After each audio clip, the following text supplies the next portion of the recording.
As an educational leader, I would look at the data surrounding the use of technology in the classroom.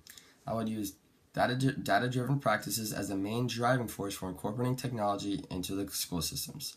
I would highlight many different means of data, such as how it was implemented, the questions surrounding it, and how it makes a positive difference in the school systems.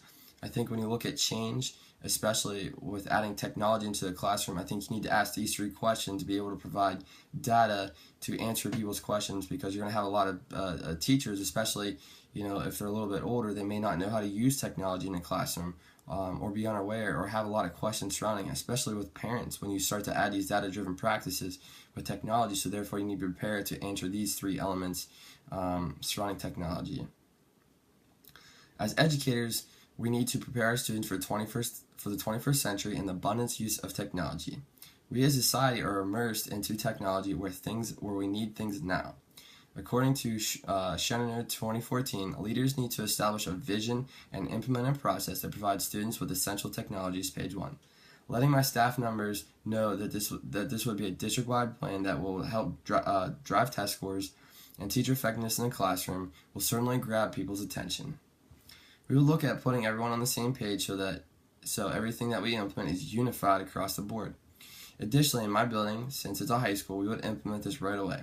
We would look at slowly increasing the use of technology into the classroom and have a goal of using instruction with technology by 80% by the end of the year. The reason why we do this is we want to slowly implement technology and not rush teachers midway through a year. We as teachers maybe get 3 weeks off, so therefore we'd have very little time to implement change. Now we can add some practice into it, like a Google Classroom or Google Handouts, different things like that. But when we look at the big picture and the broader spectrum, we want to add a lot more into it. That way we'll have, by the end of the year, our goal is going to be 80%. We can look and see if do we meet our number, do we not meet our number. If we did, how can we succeed to 100%? And if we did meet our number, where are we at? What do we got to do to get caught up to our 80%?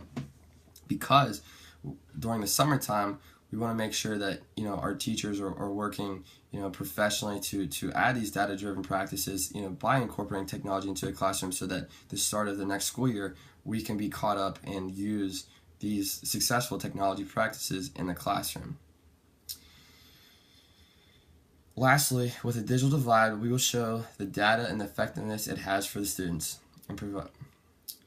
We need to meet Virginia mandates that students need to graduate high school with an online course. We need to be able to meet these changes and provide successful practices so that they excel in the course and also in life. If you look at restaurant jobs, everything is done either on an iPad or some form of technology.